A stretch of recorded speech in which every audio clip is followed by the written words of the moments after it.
We're now live. We're live. Yay! Hello, everyone. Welcome, everyone, all listeners who are tuning to us today with once again an episode of Real Connections. And this is something that I have been doing for a while now. And we have got our lovely host here, Beck, who is going to take us through one of our beautiful journeys of a real human with real experiences and what more we can expect in today's world, that we need to share, we need to support each other with our experiences so that everybody can grow together. And I think I don't want to describe much about Kelli. Beck will do all that stuff. But one thing I can tell you, Kelli is a healer. And today we are going to uncover a lot of things of her journey, her real experiences that she's going to share with us. So without any, and this is my humble attempt to make these real humans and real experiences, sharing their real experiences so that we all can benefit out of it. We all can actually help each other and support each other. And so we are not aloof or alone or in this uncertain world, what we need to do and what we have to do. So there is nothing other than human journey. And I think human journey is one of the best journeys that we have got to understand, to identify, if not just humans, but everything around us. So, and with that comes our experiences and wisdom. So today we are going to have another human going to share her real experiences. So over to you, Beck, for this lovely session today that we're going to have. And again, this is all about positives that we are going to come out of this and touch on positives that Kelli has manifested and been doing this for so long, but continuing to do is the most important aspect of this journey. So over to you, Beck, to introduce our lovely Kelli from Australia. Thank you. Thank you. I'm very, very excited to welcome Kelli Hurley on our podcast today. So Kelli is an energy healer. She's an intuitive guide, a transformational coach. She is an international best-selling author and founder of Energetically Inspired. So I cannot wait to unwrap all of those little sectors there today. But before we do, I just need to share, she's so passionate about healing, helping people reconnect with their true essence and to evolve and to heal themselves. So welcome, Kelli. Thank you so much again for being with us today. I'm so excited to go down this journey, go down this rabbit hole, I guess, with you. And while you share and open up about your journey and how you've come to be where you are today. Thanks, Bex. Thanks, Shailesh. Yeah, well, it's interesting because you've called this Real Connections. And when I look at what's real in every moment of our lives, right? And that's being connected to ourselves, right? And my journey to come into where I am now in this place came through an experience of a lot of emotional healing, self-healing and evolving within me, that I physically have done the journey of all the things that I teach, right? So I've embodied those experiences, and that, you know, through that, it gave me a lot of stuff. I mean, as I healed, I became the healer. As I transformed myself, I became that transformational coach. As I learned to listen to my own intuition, my own inner guidance, and be connected to myself, it allowed me to be connected to so much more within the world, right? And I guess the journey itself came through my divorce. I had a really young baby at the time. Byron was only 4 months old. Hunter had just turned 4. There was a lot of emotional abuse going on in the time. I wasn't even at this position at that time. I reflect back that I never expected to be a single mom. I never expected our marriage to break down the way it did. It kind of came out of the blue. You know, I was struggling hormonally as well as with the lack of sleep, of having this, you know, gorgeous little children, but a newborn baby as well. And my world got tipped completely upside down. For me, it was like every part of the person I ever identified myself as or to be was being stripped away from me. And I was left at this place of, who am I? Where am I at this moment? There was a lot of stress and head chaos. And for me to get through those experiences, I remember sitting there and I was struggling to be the mum I wanted to be. And that was heartbreaking for me. It was eating me up even more with guilt, let alone all the other things that were going on. And so coming into that, they became my sort of light in the darkness. They became my saving grace, right? And I felt like my light had gone out. And I remember sitting there thinking, the apple doesn't fall far from the tree. These are these two beautiful apples, yet the tree they've come from is basically buckled and willowed. My roots were really strong though, luckily. And I think when we get stripped back to our bare bones, to the foundations of who we are, we kind of hit that rock, that piece that can't be broken down anymore. This piece where we can start to build from a strong foundation of our truth, right? And at that time, I sort of just sat there and I almost prayed. And when I say prayed, I prayed to the divine. You know, I'm not actually necessarily religious, but more spiritual in you know, my beliefs. And I prayed for guidance. I prayed for help. I prayed to heal, to be the mom I wanted to be happy again, because all the things that I had searched for that I thought were going to make me happy was the marriage and the kids and the home and having this job that paid well. And I wasn't happy. I was completely unhappy with all the things that I was conditioned that would make me happy from a young child. And so that was a real hard position to be in, to sort of let go of all the dreams that I had, because it left me in a place of unknown. It left me in this place of, who am I? What am I? Other than this single mom that I never expected to be. And as much as it was really hard, the experience, it truly was the biggest blessing in disguise. It gave me so many gifts. And I say to people, in the darkness lays our gifts. And that's what I wrote about in my book, is how do we find those gifts? And the gifts lay within us through this journey of self, right? Yeah. So that's kind of a little bit where my journey began. And so before we move forward, you weren't doing healing work, you weren't doing coaching before your divorce or anything? This is all fairly new? Well, I had studied Reiki. So when I was pregnant with my son, I actually did do my Reiki course, but I only did it out of interest because there was a part of me always drawn to the mystics, you know, as even growing up, I'd watch Charmed and, you know, Supernatural. I was always intrigued in the mystic realm and what's beyond the veil, right? So I'd studied things. I did my vibrational medicine. I did my diploma was doing my life coaching diploma, but it was actually because I gone from working and I needed something to stimulate my mind. I needed something from me because I felt lost, right? So it was sort of filling in the time and making me still feel like I was giving myself something back and adding value to this person, even though I wasn't really using it in my life at that time. So I've actually started my energy healing courses, and I did animal communications, was actually my first intuitive experience, and I was a vet nurse at that time. And so that was really eye-opening, because I had to study 50 animals and connect with their owners and give back the information and verify things. And I remember being really questioning and doubting myself. Is this really, am I seeing these things? Is this true? You know, and understanding that was my sort of first experience into, I guess, what people look at as the psychics or the clairvoyant space, right? I don't, you know, that's not my main field of expertise. But it's a tool that I have under my belt. Yeah, but it was actually my first step, because I was a vet nurse. So I was already, you know, working, and I was curious. I was like, oh, you know, this is something new to me. And, you know, and that's where it started. People like, animal communication, so you talk to animals. And I was like, and I was gobsmacked.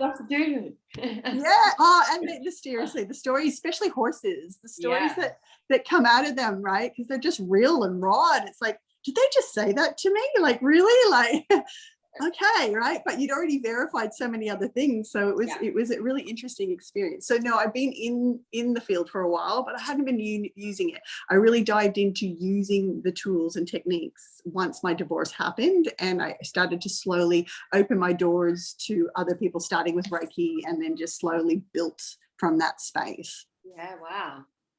Wow, what a great platform to start with, though. I think, like, what's coming up for me now is like, the universe was already preparing you, like, prior to having such a shift in all of these changes in your life, like in the lead up to your boys being born and everything, just little steps preparing you for for the magic to be born. So like you said, it's I'm fortunate that things happen, but it's a blessing in disguise in the end. And it's a really nice way to look at the change and the shift and the big life changes, I guess. Yeah. Well, because I think everyone goes through things like it's and the tools that I learned through those experiences have helped me deal with other things that life is not always smooth. Like my life does flow greatly and I have so many magical things happen, but we still have stuff that challenges us. We still will have experiences, and it's how we are able to deal with those experiences. But yeah, I actually reflected deeply on how the universe had been preparing me for this life-changing experience, right? And I had never identified myself as this person. So they had to shred the world and the life I had built to put me in where I was meant to be, right? And they kind of call that the dark night of the soul, right? Where like every part of anything unaligned to your higher self is shredded away. And it's usually these dreams that we have as a child that we create as our future that actually not what we were meant to be, and it was quite challenging because that's where we suffer the most, is letting go of those stories, letting go of the dreams, the things that we thought was meant to be. Yeah, definitely. I resonate a lot with that, actually. You have an ideal of the type of life you're going to live, the type of person that you are, and then you have these massive changes and you have to reassess all of that again. So yeah, definitely. Yeah. And yeah, it's like I said, it's been one of the most beautiful and heartwarming experiences, because now I've got that firsthand compassion and empathy to the clients that come in. I really understand the stress response in the body and how it feels to let go, and have to surrender into this unknown experience, right? And I can really sympathize. It's so easy to say to someone, "Oh, just let go and move on." And yeah, great, you can say that, but actually doing that is a whole nother experience, right? Yeah. And finding, so for me, it was, I guess, coming back to who I was, to heal all the parts of me. And our soul is like translogical. It's not supposed to make sense to the mind, and it is supposed to bring us into this beautiful experience. So for me, it's like the happily ever after. The actually happiness is not external, it's internal. It's internal connection of self, right?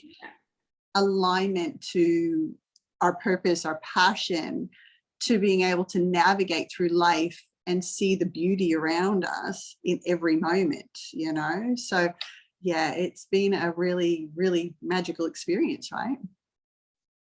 And challenging. Yes, I could imagine. Yeah. I want to ask you, Kelli, that you said that, you had a divorce and then you trying to find yourself, that there is life beyond than just a relation or beyond just what you were living at that point. Tell us something, that how did you change your mindset? Did you change your mindset, what it was before and what after? Was it too hard, too challenging, or whatever you said that there were lots of challenges, but then you also thought there was a blessing in disguise, whatever that happened. And so your mind shift or change in mindset, how did you positively change that, or what really triggered you to change? Is it just uncovering yourself? Well, for me, the leverage was my children, right? Like I needed this for my children, and that was my leverage to keep working forward. I think with our mind and the ego, first thing is shutting down that parasympathetic nervous system, because when we're in constant stress responses in the body, our mind is actually narrow viewed and focusing on all the things that are naturally going to affect us, right? So I firstly just started with balancing up my chakras. I didn't even know anything about the nervous system at that stage, right? I didn't realize that I was just following cookie crumbs and trying all kinds of different things to come into this place of balance. And what is balance? Is there even balance in this world that's constantly evolving and shifting?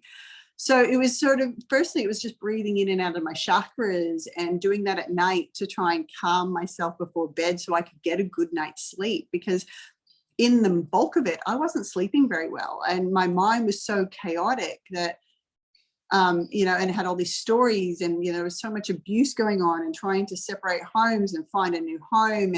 And there was just, it was hard. And so trying to pull myself away from this constant space, I just needed to start was just balancing the energetics. And it was, for me, it was like, okay, how do I breathe in and out of my chakras? Is that going to help me? And it did, you know, significantly. How do I ground my energy into my body, but into the earth, so I'm not in my head so much, so that I'm starting to feel more in my body? And in the body is where we're able to start to let go and really connect with what's present within us, because the mind to me is a lot more like, it's a protection mechanism, right? So if it's protecting us from feeling our pain, it's going to be stirring a story and telling us something and pulling up red flags everywhere and distracting us from the truth.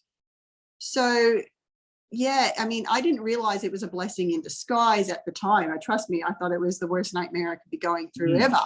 And, you know, I try and get to sleep to get away from my pain. That was literally why I started doing it, because I was like, I need sleep. I can't function for my kids if I'm getting no sleep. I'd finally get to sleep and my baby'd wait for, you know, his breast milk, and, you know, and then I'd be like trying to, you know, rebalance. And so I found out my adrenals were fatigued, which was a stress response within the body. So I started also looking at natural stuff to balance that within my body, which is just things like turmeric and magnesium and simple things as well.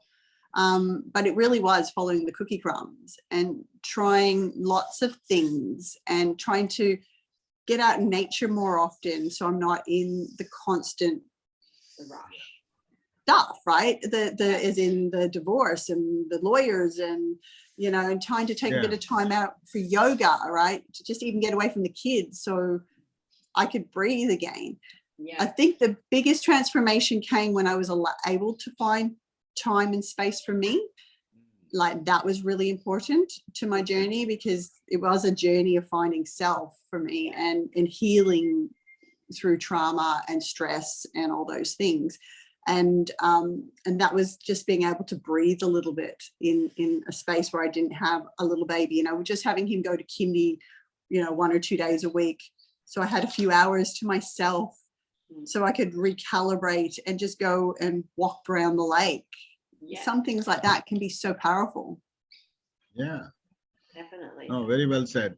I think that's the key, that I take the message that for all the audiences who are listening, that, you know, spending time with yourself, no matter what circumstances, what situation you are in. So that's the most positive aspect of your human journey, that you give time to yourself. As we always say, me time. And no matter, everyone is ours, all humans are ours. However, we are also ours. So we have to give it to us as well, some time. And that's the message I take it from here, Kelli. Will that be right to judge on that? 100%, because I was like, as well as I'm a mom, I was like, I also need to be me. And there was a big part I say to people, there's no harm in being a little bit selfless and selfish, right? It's like a space of both, that both can exist in our field. It's when we are polarized so much on one side that we deplete so much in other areas of our lives. So it was coming and bringing myself back to that, and practicing some of the tools that I was learning over the process. And I constantly was looking for things to bring myself into balance. So energetically, how to release emotions. And I was getting into embodiment dance practices. So I was being connected into my body and out of my head. And the abuse went on for years, and I still get little pieces of it. And it took a long time, because I actually realized I was that it had created a pattern in my body, like a trauma response in my body, that my fight and flight would go off when my phone would beep, when I'd check my emails, because they were the main sources then of where a lot of the abuse and the stuff is coming through. Mm-hmm. And so it was learning how, then I was like, well, I'm constantly getting these headaches, and then that mind chatter would start. So then that was when I started to actually recognize the symptoms of this system going on. And then I started searching, okay, what processes can I use? And a big thing for me was, because I had a little baby, I didn't get a lot of time. He'd go to sleep, and it was like in that time I go and do a 15-minute meditation. Yeah. I was always searching for tools that were easy, simple, not complicated, because I didn't have 2 or 3 hours to go and sit and meditate outside under a tree or do these big practices, because my children and being a mum didn't allow for that. And so that was really a big thing for me, is what can I use that's simple? Yeah. This doesn't have to be complex. It can actually be simple. How can I integrate all of these things to help me in my life? And I remember just the meditation part, just doing that 15 minutes every day and starting to focus on what are my goals? Where do I want to go? How can I, and having a letter I'd write at the end of my meditation when my energy was in a good vibrational space. And I remember the first time the kids went to the dads for actually a period of time, like it was almost a week, it was school holidays. So my eldest had school holidays, and my youngest went. And I remember going off and doing all these things, and I didn't do my meditation practices. And I noticed it actually affected my world greatly, that 15 minutes and those simple practices were keeping me grounded, were keeping me energetically balanced, and was actually enabling me to get more done. By taking time from me was actually giving me more time. Yes. Yeah. And it's really good for our listeners to take note of that. I think, it's a big key that it doesn't always have to be long, extensive, hard practices. 15, 20 minutes, throughout the day is enough if it's consistent. Mm-hmm. And I think, like for me, what I'm taking right now is short and consistent, short, sweet, consistent, and just keep at it, and allowing yourself to have that time every day, so then you can grow and you can recognize what works and what doesn't work. So I think, sometimes the practices that you continue to do, sometimes they might not work, and you'll need to be able to check in with your body and then tweak it to then continue to work for how you were needing. Because I think we all grow and we all expand, and at times we need to tweak our practices with our growth. And that was a big thing. The practices I was learning, I was constantly tweaking. I was like, that was where I started learning to listen to my intuition. It was like, no, like meditation, I wasn't sitting in stillness. I was moving, and I was like, I don't know why. And I kept getting these things that I needed to do with my hands. And later I actually found out what all these things were about, but I was just being intuitively guided to do these things, and they were speeding up my practices really, really greatly. In the consistency is definitely really important, and keeping it simple, right? Like, I think because for me, anything that people would say to me, I get in groups and they'd be like, oh, you have to do this hour thing. And I was like, it becomes a chore. Yes. I'm jamming it in. I'm getting no time to get anything else I need done. Yeah. And then I'm going into this practice with the energy of it's a chore, like this is a task, and I'm resistant to it. Yeah. So it's a big thing to acknowledge that if you're going into it with that energy, you're not going to get the benefits from it, because you're really resistant to walking in there and doing it. So if you can make things that are bite-sized and easy steps, one step at a time, and see how that implant. And sometimes, like I said, I didn't even notice how it was affecting my world until after. And I was like, wow, like this has really pivoted my mind. And eventually, bit by bit, I just started to come into this place of more harmony.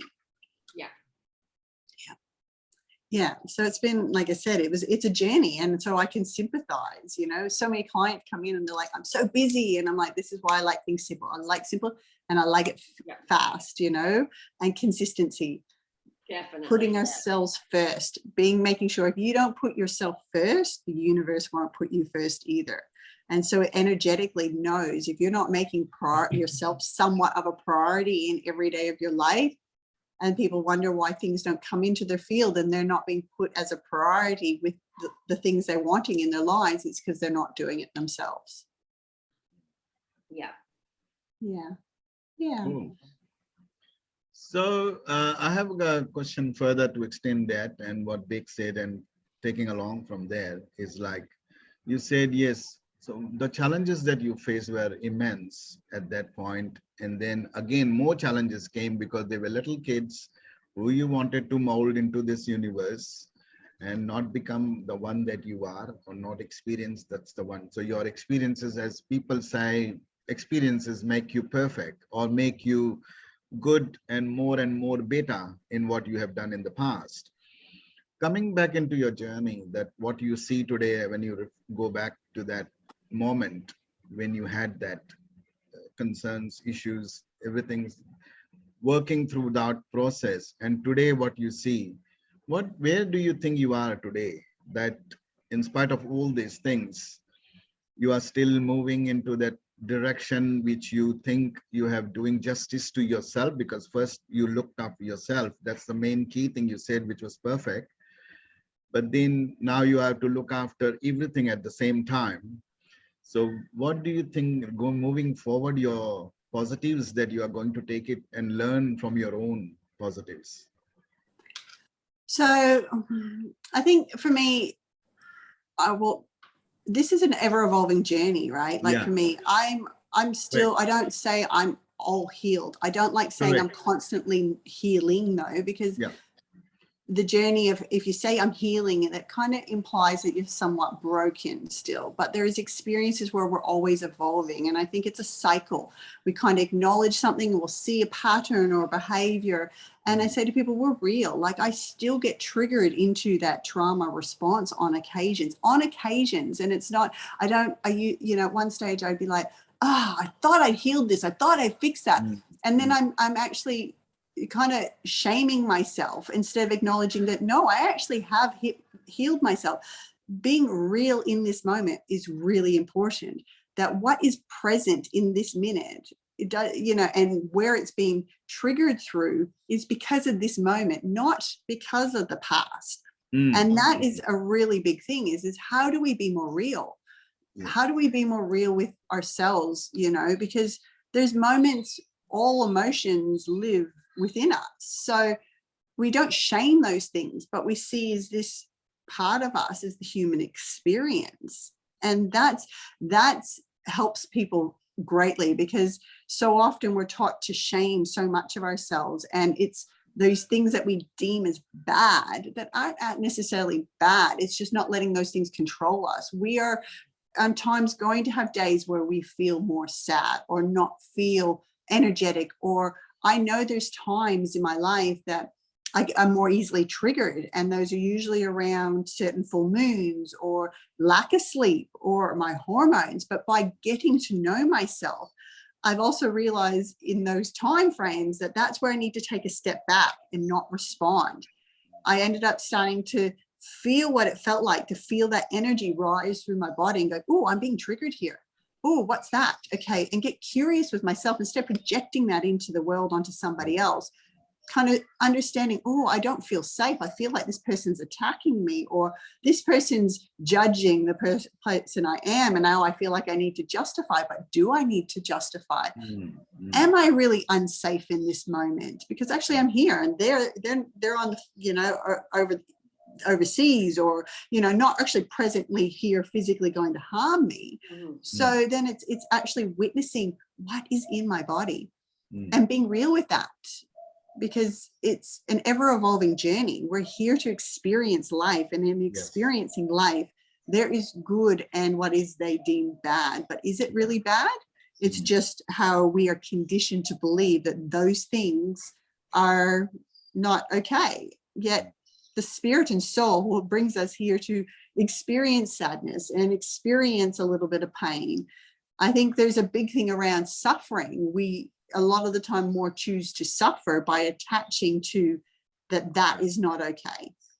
you know, so that's something I still see, and still I'm always evolving, and still, and each part of these things, I think this is one thing I only realized in the last few months, when understanding the archetypal energy of the healer is actually birthed through the wounding, that I have a natural, not obsession, but I'm drawn to constantly seeing how I can heal more or evolve more. And that's also part of a spiritual evolution, you know, that my spirit looks at how to be more whole.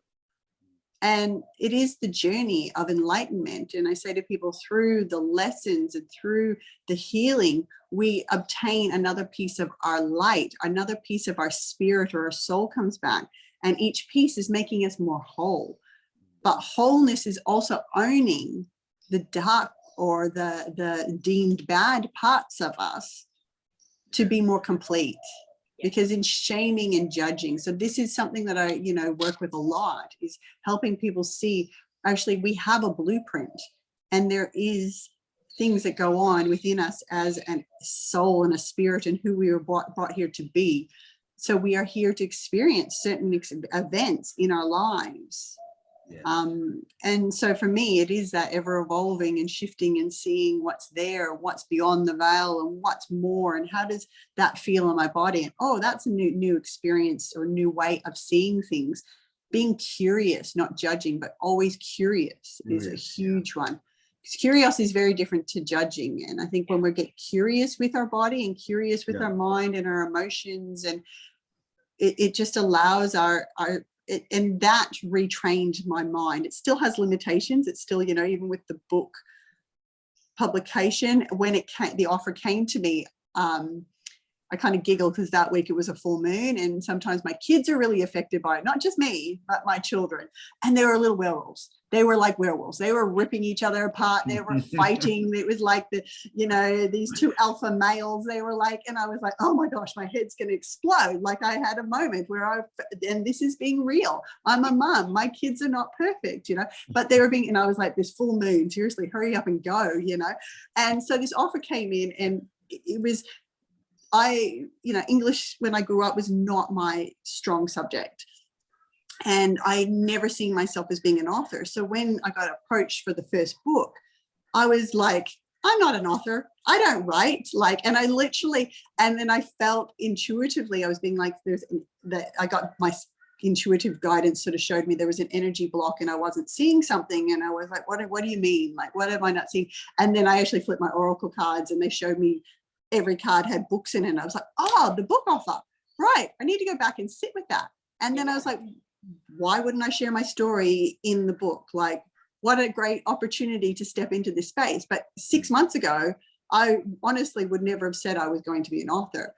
But so my mind still has limitations and it still has this idea of who I am. It's just catching that at times and going, that's part of having an ego mind that still has these constraints on us. And then I'm always retraining it to being open. So once I sort of sit with that and talk almost through the ego, the conscious part of my mind, I'm almost reframing it. And it's learnt to actually trust in the intuitive. It's learnt to trust in the unknown. It still resists sometimes and gets a little bit nervous about it, you know, and that's part of being human because we are here in a human experience. So all those things exist within me. I'm not separate or anything above through my own modalities and learnings. The biggest thing I would tell people is like, you know, you become a master by being the teacher and the student. And there's several days where I'm still the student, you know, and the student teaches gives information to the teacher, you know. That's a really beautiful way to look at it. Yeah. Yes, you're right on that, Kelly. Like I also quite resonate with you that there is nothing called fulfillment or nothing called end when we are in a journey for experiencing. So when you said that, I completely resonated that, people are looking for that end result. People are always looking for that finality. There is no finality. There is only experiences that you can have. And that's the beautiful, you gave very good analogy for that, you know, so I completely resonate with that. I think all our listeners who are listening today, we are getting lots of insights from you.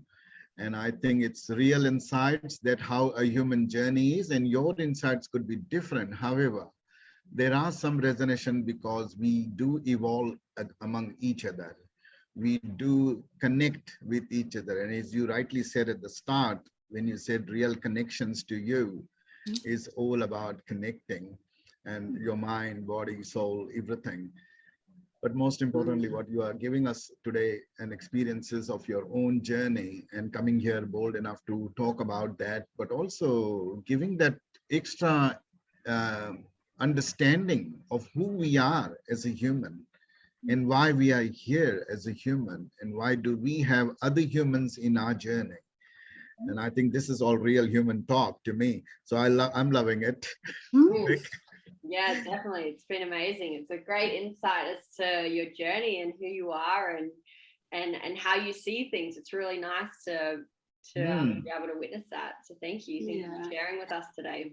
That's okay. And I think that's a big thing is about being real, right? Like so often people are scared to be authentic and real or come in with their messy parts and own those pieces of themselves because they sort of feel like others don't. Until we all start to own all those aspects of ourselves, you know, in that we're giving other people permission to be real, to be raw, to sit with those experiences and own that this is today. This is the moment that's happening, you know, like with my kids being little werewolves, that was the day, that was that experience, you know, and I laugh afterwards, right? Because, you know, but it's all, this is what it is.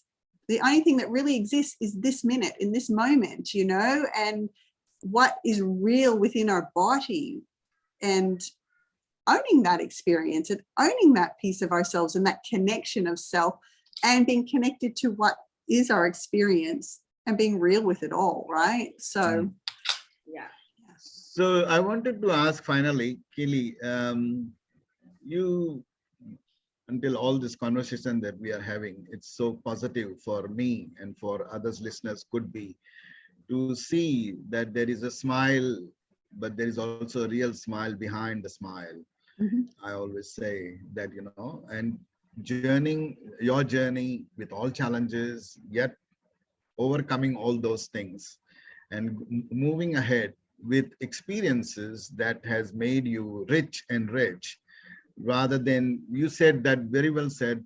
I also don't like that when people start shaming themselves or start undermining themselves or start blaming themselves rather than finding who they are, what they are, and what they can do with their own and how they can make authentic and raw, as you said finally, which makes who we are as. So just on that, like I wanted to conclude, but I wanted to ask you this final end to it is, what is your message to the audiences who are listening today? And with your thought process, I definitely resonated quite a few moments of those and concerns that you have overcome. But what will be your message to the audiences who are listening today, that your thought processes, your mind, as you said at the start, is the key? Do you want mind to control you, or you want yourself to control the mind? That context, I'm just thinking like, you know, what would be your message to the audiences who are listening to you today, who may be going through lots of challenges? And today we are living in an uncertain world, and we definitely need that kind of independence, that authenticity, and that rawness. We need, all of us need. Yeah, So how do we? I think right now in this moment there is a lot of stress. Like I'm seeing collectively every client just about coming in has got a parasympathetic nervous system response going on. So there's a collective energy around stress going on. And so, you know, but these are only moments in this experience. And so everything that's happening to you, it's happening to you for a reason. And sometimes even the reason's not necessarily about you. So don't always make it about yourself. Sometimes there's a bigger and more collective reason behind some of the things that are going on. But, you know, I see so often that, you know, whether it's feeling into our body and witnessing what is real within us, and not shaming that, right? But also, you know, the shifts and changes in your whether it's work or, you know, there's so many things like that people are going through, and finding that it's leading you somewhere. It's leading, and as you do the work and be just real in this moment and honor yourself in this moment where you're at, that's one of the most beautiful things, because it's like you start to hold your own hand. I don't like to say, like, we are supposed to be led by our soul, so the body part of ourselves, our actual body is supposed to be the leader, yet we're conditioned to have our mind be the leader, and so it takes a while to be able to shift that, but we are not separate. It is the mind, body and soul, right? And by integrating, you know, a healthy mind that's open to more options and connection of the body, our spirit is birthed. And so it is really important to work with both aspects. It's like the masculine and feminine, you know, the mind is the masculine, the body is the feminine. And so that both exist within you, and that brings balance. So it's how can you be more connected to your body in every moment and being real with the experience that's present. Yeah, very well, very well. This is amazing. So all listeners, I can say one thing, I can conclude myself here saying that, you know, Kelli has not just healed herself, but she's also now healing others. And that's the beauty of the positiveness, which I take it from here today. It's not simple, it's not easy, but nothing is simple, nothing is easy as you come into this universe as a human journey. There is always going to be changing, constant changing and challenges, but it's what you and how you perform and how you present yourself is the key that the world around you or the surroundings around you will present to you the way you present. So I think it's a beautifully said, Kelli. We really appreciate your time. And I can only take one positive, that she is not just healing herself first, she healed herself and now she's healing everyone. And that's the beauty of it, that in that process, she said, we are not just students or teachers, but we are both. And every time we are both. And we are here only to experience. So I take this a very positive message, that don't try to find something that you can't find, but definitely try to create something that you can create. That will be my final thing. Over to you, Beck. This is my final message. I thank Kelli. Appreciate. Thank you so much, Kelli. I felt like you were talking directly to me today. There's a lot of takeaways there for me that I've just like banked up there. So I definitely feel like it was a personal conversation there, that's for sure. And I'm sure most of our listeners would feel the same as well. Definitely a lot to sift through now. Thank you so much for sharing your journey with us. And I guess there's a little insight as to how you've been able to travel through your hurdles and come out the other side to continue to be able to, I guess, heal yourself. And as you say, evolve is probably a better word than healing, and the ones you come into contact with. So thank you so much for your time today. Really appreciate you. Thank you. That's beautiful. I love that, you know, it resonated and you felt like it was that personal connection, you know, and and that's really lovely, because that's what I'm here for. Is it's like the wisdom and the tools and the little bits of share. I think it's like our medicine. Our story is our medicine. And I think when people start to realize that there's so many gifts that are given in all of our experiences, and we can help so many others come through those experiences by sharing and just being honest and open. And so it's lovely. Thank you guys so much for having me. I really appreciate it. It's been great. No, we appreciate you, Kelli, because I think the takeaway for everyone, for me and for the audiences who are listening, definitely it's the thought processes that counts of every human. And thought processes you can make them positives. They don't come with, they are raw. You are supposed to mold them. You are supposed to create them. They are just thoughts otherwise. You got to make them things. You want to become things. So that's my final thing to conclude this. But Kelli, this was a real eye-opener for many who are thinking that, okay, in this uncertain world, what am I going to do? How am I going to navigate my own life? But here you are sharing your experiences at a stage where you had almost the world crashed, because we lived in a complacent world as a human. But then you uncover yourself as not just a human, but beyond that, you have the power as a human.